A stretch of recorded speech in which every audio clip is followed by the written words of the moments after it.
Olá, querido, tudo bem? Graça e paz, passando aqui rapidinho nessa live rápido para falar algumas coisas sobre o nosso ministério.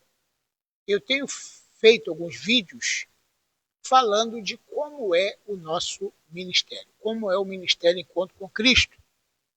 O nosso ministério, em primeiro lugar, é um ministério bíblico, tá? Que está sempre estudando a Bíblia, sempre meditando, sempre vasculhando as escrituras, crescendo na graça e no conhecimento. Nosso ministério tem uma coisa que muitos ministérios não têm, que é a sede, a fome da palavra. Quanto mais a gente aprende, mais necessidade nós vemos que temos de aprender. Nós começamos a entender que precisamos aprender cada dia mais. Jesus falou: crescer na graça e no conhecimento de nosso Senhor e Salvador Jesus Cristo. Quem falou isso foi Pedro, né? Aliás, Jesus falou: errais por não conhecerem as Escrituras e nem o poder de Deus. Então, é um erro não conhecer as Escrituras. O profeta Oséias disse, profetizou: o meu povo está sendo destruído porque lhe faltou o conhecimento.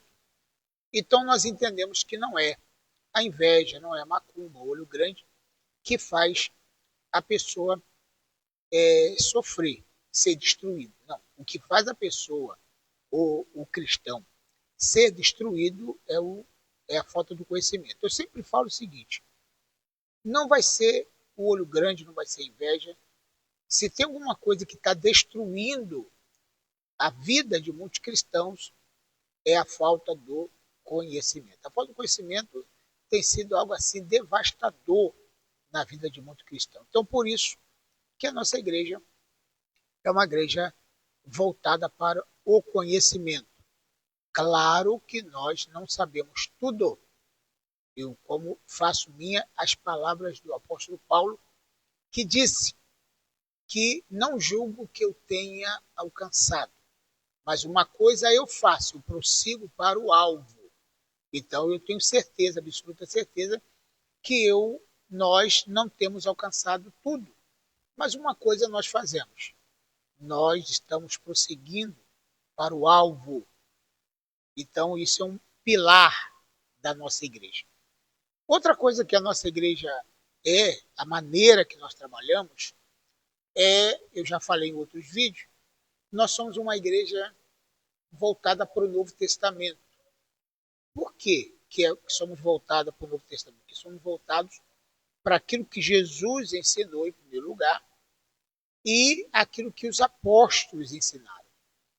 Nós não somos muito voltados para aquilo que os profetas, não que os profetas não falaram coisas boas, mas aquilo que foi escrito lá no livro dos patriarcas, os exemplos que eles deram, porque é a verdade que não foram tão bons exemplos assim. Outro dia alguém perguntou: pastor, como eu faço? Será que é possível? A pergunta foi essa. Será que é possível ter o coração segundo o coração de Deus, como teve Davi? Será que hoje nós podemos ter segundo o coração de Deus, como foi Davi? E a minha resposta para ela foi: mais do que Davi. Nós temos a condição de sermos termos o coração, porque coração é alma, coração é sentimento, e Paulo falou que devemos ter o mesmo sentimento que houve em Cristo Jesus. Quer dizer, então, olha só que coisa interessante. O que é sentimento? É coração. O que Davi tinha? Um coração, um sentimento, segundo Deus.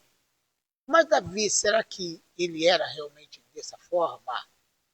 Então, hoje, através de Jesus, nós somos reconciliados com Deus. Essa que é a grande verdade. Então, a reconciliação em nossa vida começou através de Cristo. Então, por isso, nós somos mais do que Davi. Não de forma orgulhosa falamos isso, mas de forma bíblica. Então, se você pegar o Antigo Testamento e comparar com o Novo Testamento, você vai ver que, na verdade, nós fomos reconciliados. Está na Bíblia. Eu estou com a Bíblia aqui. A Bíblia diz que Jesus nos reconciliou com Deus. Então, nós somos reconciliados. A Bíblia fala que antigamente nós estávamos afastados da presença de Deus. Era preciso sacrifícios, era preciso penitências, era preciso, né, muita coisa, muitos rituais para nós nos aproximarmos do Senhor. E hoje, através de Cristo, nós nos aproximamos dele porque a barreira foi quebrada. A Bíblia diz em Hebreus que a cédula que era contrária a nós, ele cravou na cruz. Quer dizer, aquilo que era contrário a nós foi cravado, foi deixado lá na cruz. Entendeu? Então, por isso que nós entendemos que nós temos o coração segundo o coração de Deus. Pastor, mas eu sou um pecador, eu peco, eu erro, eu faço muita coisa errada. Meu irmão, e Jesus não está olhando para os nossos pecados. Ele falou em Hebreus, dos seus pecados eu não me lembrarei mais. Então você não tem que ficar, se Deus mesmo, se Jesus mesmo, ele não lembra dos seus pecados, significa que nem você tem o direito de lembrar. Quem vive lembrando dos nossos pecados, sabe quem é? É o diabo. O diabo vive 24 horas nos acusando, apontando nossos erros, apontando nossas falhas. Mas Jesus pegou a cédula, deixa eu ver se eu tenho um papel aqui, que eu possa rasgar. Tá? Aqui, ó, vou pegar esse papel aqui. Ó. Ele pegou a cédula que era contra nós e ó, rasgou. Ele picou todinho, rasgou a cédula. Ele cravou na cruz aquilo que era contra nós. Então é isso que eu quero dizer. Coloque uma opinião aí. O que você acha disto? Deixa eu perguntar para você. Você não acha que as pessoas estão escravizadas? Você não acha que as pessoas estão martirizadas? Você não acha que a igreja, em algumas denominações, claro, estão colocando peso demais sobre as pessoas? Será que você não tem essa percepção? Será que as pessoas não estão colocando peso demais nos membros? Estão fazendo como os fariseus em Mateus 23, a partir do 13, que eles colocavam fardo pesado sobre os homens que eles mesmos não podiam carregar. Então, o que nós precisamos entender? Que a igreja tem que ser um ambiente terapêutico, um ambiente de alegria, um ambiente de paz, de tranquilidade, aonde Deus reina, aonde nós vivemos a bênção de Deus. A igreja tem que ser um lugar tranquilo, não um lugar onde você vem com aquele fardo, né, com aquele peso todo, muita cobrança. Você tem que fazer isso, você tem que fazer aquilo, você tem que ir não sei aonde, você tem não sei o quê. Né? Ô meu pastor, meu amigo, pastor auxiliar aqui, pastor José Másio, Deus abençoe, pastor, maravilha. Então, o que eu vejo? Eu vejo muita gente se afastando da comunhão, se afastando da membresia, se afastando dos cultos, porque o culto acaba sendo um lugar onde ele é cobrado. Ele é cobrado. Nós não podemos ser cobrados, porque tudo que Jesus conquistou é direito nosso, lá na cruz, entendeu? Pela cruz, nós fomos resgatados. Pela cruz, nós fomos transformados. Pela cruz, nós fomos regenerados.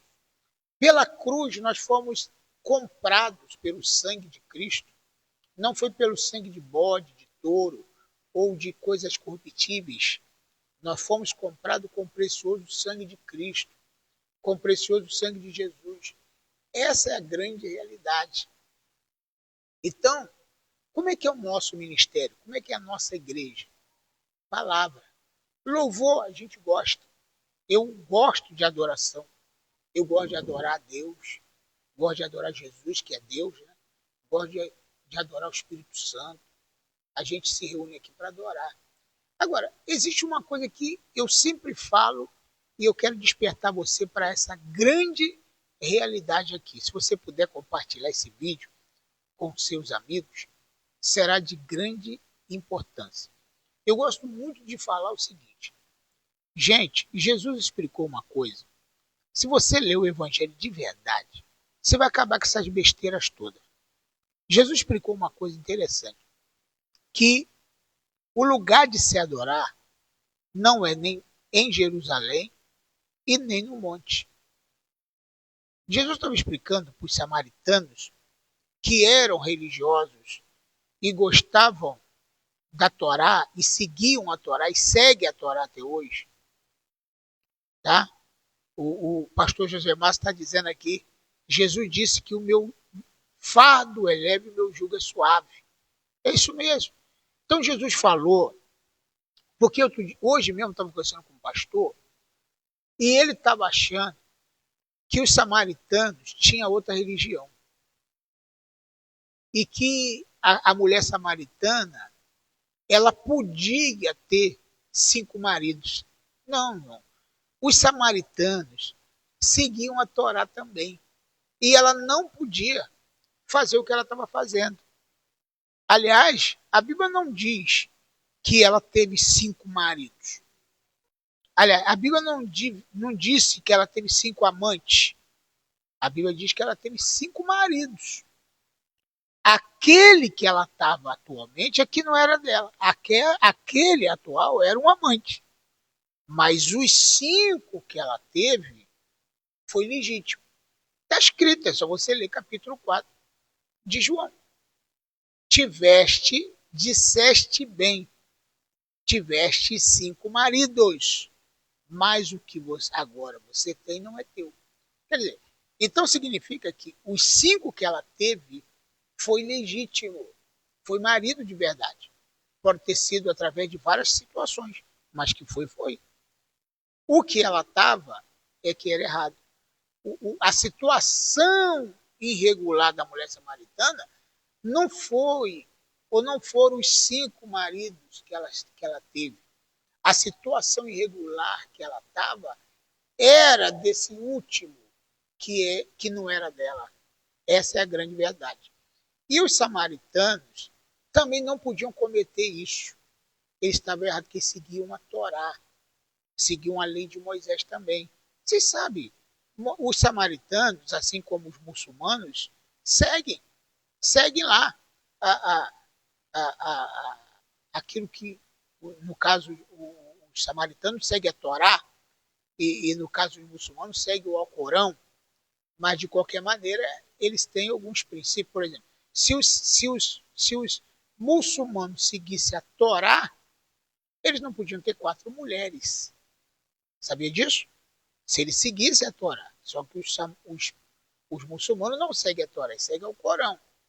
Agora, os samaritanos seguem a Torá, que são os primeiros 5 livros da Bíblia. Mas voltando aqui, o que eu quero afirmar para você? Que Jesus disse para aquela mulher, se você beber da água que eu lhe der, você nunca mais terá sede. É isso que é o nosso ministério. Fazer com que a pessoa não seja, como é que eu vou dizer, seja maltratada. Aqui nós recebemos todas as pessoas, gente. Todo mundo. Jesus não faz acepção de pessoas. Então, segundo foco do nosso ministério, a gente gosta da palavra e nós seguimos principalmente o Novo Testamento, principalmente os ensinos de Cristo e dos apóstolos Tá ok? Agora, e o Antigo Testamento, pastor? O que a gente faz com ele? O Antigo Testamento, nós lemos porque são sombras dos bens futuros. Está escrito em Hebreus. São sombras dos bens futuros. Você vai ler isso aqui em vários textos da Bíblia. Eu vou ler aqui um versículo em Hebreus para você ter uma ideia. O capítulo 8 de Hebreus, Jesus é mediador de uma nova aliança. Olha que coisa interessante.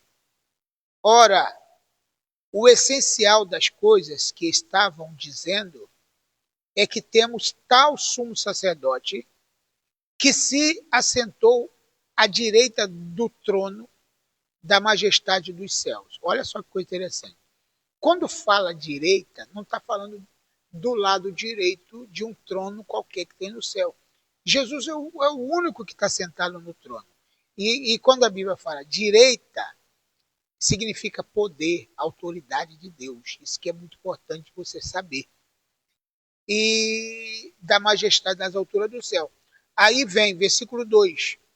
Como ministro do santuário e do verdadeiro tabernáculo, que é o Senhor, erigiu e não o homem, pois todo sumo sacerdote é constituído para oferecer dons e sacrifícios. Por isso, era necessário que também esse sumo sacerdote tivesse que se oferecer. Se ele tivesse na terra, nem mesmo o sacerdote seria, visto existirem aqueles que oferecem os dons segundo a lei. Agora, olha, preste atenção nisso aqui. Estes ministram em figura e sombra das coisas celestiais.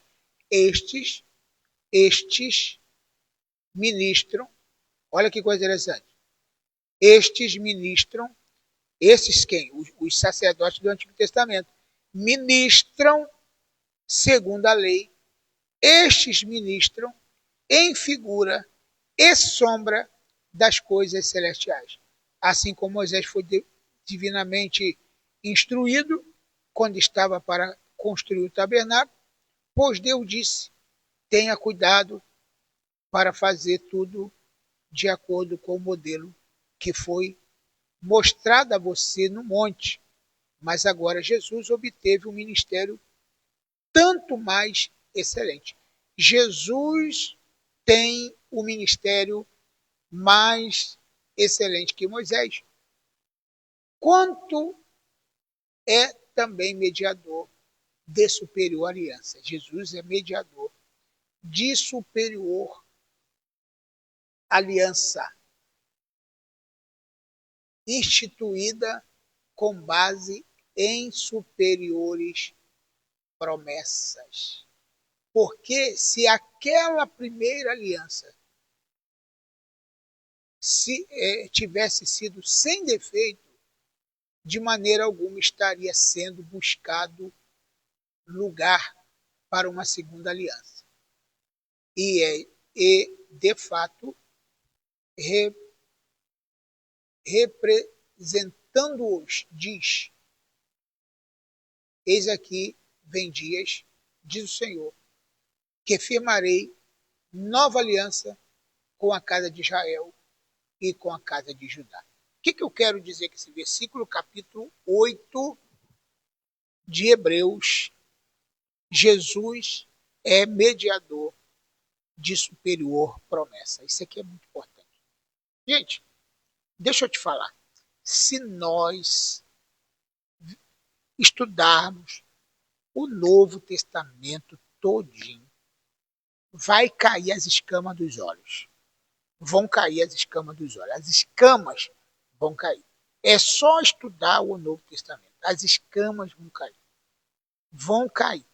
Tem gente que não está enxergando direito, não tá com miopia espiritual, está com catarata espiritual, não está conseguindo ver as coisas de Deus como elas são. Porque, na verdade, essas pessoas estão com venda nos olhos.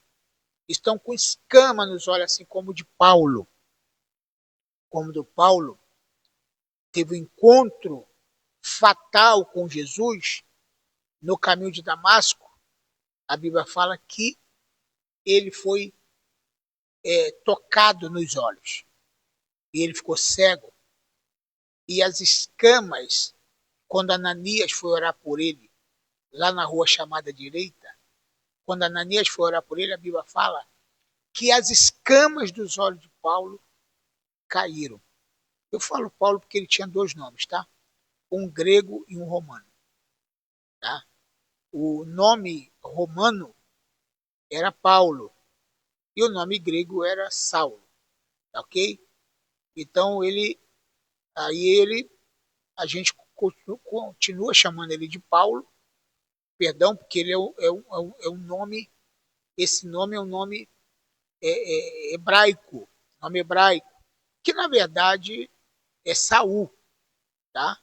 Saulo vem do hebraico Saul. Então o nome verdadeiro dele é Saulo, que é do hebraico. E agora a forma grega é Paulo, tá bom? Só para você entender isso aqui, não vamos entrar por esse mérito. Mas o que eu quero dizer, entrou aqui meu querido levita, adorador, né? A gente fala levita, mas nem existe levita, né? O ministro de louvor aqui do ministério aqui de louvor da igreja, o Alex, Deus abençoe, Alex, sua vida. Então, gente, o que eu quero dizer para você é que nós estamos vivendo numa maior e superior promessa.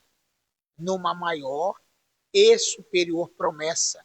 Então, vou repetir: quando a gente estuda o Novo Testamento, as escamas caem, os olhos são abertos, a escravidão se afasta, as algemas caem da nossa mão, nós somos livres. Para de ser escravizado pelo sistema, para de ser escravizado pela religiosidade, para de ficar não toqueis, não manusieis, não isso, não aquilo, porque nós somos livres. Entendeu? Então essa liberdade com que Cristo nos libertou é uma liberdade muito grande. Então nós vivemos debaixo dessa liberdade de Cristo. Você acha que a morte de Jesus fez o quê? Tá? A gente canta: a morte venceste, né? E por que cantamos? Mas muita gente canta, mas não vive. A gente tem que viver a palavra, aquilo que está escrito. Ele venceu. Ele venceu. Entendeu? Ele venceu. Entrou aqui nossa irmã Eliane, Deus abençoe Eliane. Está aqui no nosso seminário estudando a palavra. A paz, Deus abençoe. Né? Então o que nós precisamos entender? Que Jesus venceu. Que Jesus venceu. Sabe o que ele disse para os discípulos no capítulo 14 de João? Os discípulos estavam tristes. Os discípulos estavam chateados, porque estava chegando a hora de Jesus morrer. Jesus estava avisando eles aos pouquinhos, e até é importante que eu fale isso, tem gente que não está preparado para ouvir a verdade imediatamente. Assim, nua e crua, já na cara, na lata. Eu até estava falando para uma pessoa, depois eu vou botar aqui no que Jesus falou, no capítulo 14 de João, mas eu estava falando para um irmão, inclusive lá na região dos Lagos, em Búzios. Um abraço aí, o Pedro Paulo. Se um dia, ou se estiver assistindo ou for assistir esse vídeo, Deus te abençoe grandemente. Eu quero te dizer, a Eliana está dizendo: estou amando de fazer o seminário, top demais, Deus abençoe, Eliane. Isso mesmo, vamos amar a palavra. E ele estava falando: pastor, a graça, a gente tem que pregar graça, né? Vamos criar um núcleo aqui, me chamando para criar um núcleo de estudo lá na região dos Lagos. Ele consegue ver meus vídeos, ver meus estudos. Vamos montar um grupo da graça aqui. Vou mostrar o que é a graça para o povo, pastor. Eu falei: legal, Pedro Paulo. Bacana isso. Só que, Pedro, nós tem coisa que as pessoas não têm maturidade para saber agora. Então, primeiro eu tenho que alinhar com você, eu tenho que alinhar com os estudantes, algumas coisas que nós vamos omitir, não vamos revelar agora. Porque a Bíblia sabe o que ela fala? O próprio Jesus falou. Eu tinha muita coisa para falar para vocês, mas vocês não podem suportar agora. Então tem alimento que não dá para quem é menino. Você não pode dar uma comida forte para quem é uma criança. Então nós vamos mais ou menos ali. Então, da mesma forma, os discípulos, se eles soubessem tudo o que ia acontecer, eles jamais seguiriam Jesus. Tá? O Alex, Deus abençoe o Alex, está falando. Comedita entrou um negocinho ali, não consegui ler, Alex. Mas vou ler aqui daqui a pouco. Está aqui. Como é dito por muitos, o exemplo arrasta as multidões. Não somos só ouvintes da palavra, somos praticantes dela. Isso é verdade. Então é isso aí. Então, existem pessoas, o Alex, Eliane e pastor José Márcio está aqui, tem pessoas que eles não vão conseguir assimilar logo. É igual a gente vai para a escola. Primeiro é o início, aprender a ler e escrever. 1 mais 1, 2 mais 2, 3 mais 3. Aprender a matemática básica. Primeiro a gente vai aprender o A e U, o abecedário. Depois nós vamos juntando as palavras, vamos separando as sílabas. Vamos aprender a colocar letra maiúscula depois do ponto. Vamos começar uma frase com letra maiúscula. Vamos iniciar, tá? Depois de uma interrogação com letra maiúscula, depois do ponto com letra maiúscula. Depois nós vamos crescendo na questão do português, coisa que eu sei que eu não sou bom. Eu preciso aprender muito, que eu, inclusive, eu como letras, na fala, eu esqueço dos S's, na escrita eu vou escrevendo e acabo atravessando tudo. Nós precisamos, assim como nós, quando nós fomos alfabetizados, eu, por exemplo, estudei, minha alfabetização foi no Mobral, não sei quem lembra, e aí eu aprendi a ler e escrever ali no Mobral, depois eu fui para a escola pública. O que eu quero dizer? Que nós temos que aprender aos pouquinhos. Da mesma forma, a palavra de Deus. Então vão ter pessoas, tá vendo? Já errei aqui, ó. Vão ter pessoas que vão precisar de começar pelo básico. A gente está estudando a teologia aqui pelo básico, né? Estou com o livro aqui, ó, nosso livro de teologia. Nós estamos começando pelo básico, nós estamos começando pelo início. É assim que funciona. Então, o Pedro Paulo, você que está aí em Búzios, me chamou para abrir um núcleo de estudo aí. Como é que nós vamos fazer com as pessoas que vão vir? Muitas vezes vão vir viciadas, vão vir religiosas, vão vir, né? Ele me perguntou sobre o dízimo. Pastor, o dízimo é da lei ou da graça? E eu disse, não, Pedro, eu recebo o dízimo lá na igreja. É uma maneira de receber a contribuição e uma maneira justa, porque o dízimo ele é justo para todo mundo, para quem é pobre, quem é rico, quem tem pouco, quem tem mais. Mas não é obrigatório, diferente da lei que era obrigatório. Então o dízimo nunca foi, dentro do nosso ministério, obrigatório. Ali o Alex está falando, como citou a nossa irmã Eliane, o curso teológico está sendo muito edificante. Estamos descobrindo algo novo, como se estivéssemos aprendendo a ler e escrever. Bacana essa frase. É isso mesmo. Então, às vezes, o Alex, eu gosto de bater papo com quem está me assistindo, né? Às vezes, a religiosidade, aquilo que as pessoas vão falando no culto, vai virando uma lei, vai virando uma regra. Tipo, não cai uma folha da árvore se não for da vontade de Deus. Tipo, que não é bíblico, né? Tipo, quem não vier pelo amor, vem pela dor. Ou tipo que se for filho da salvação vai se converter. E falam que está na Bíblia, entendeu? E vão falando que está na Bíblia. O meu pai dizia uma palavra que ele se irmava que estava na Bíblia. Depois que eu me converti, comecei a estudar, eu falei, pai, essa palavra não tem na Bíblia. E ele falava o seguinte, ó, tá na Bíblia, faça por onde que eu te ajudarei. Quer dizer, ele falava isso. Faça por onde que eu te ajudarei. Não está escrito assim. Faça por onde que eu te ajudarei. Né? Tem gente que acha que está na Bíblia isso, mas não está.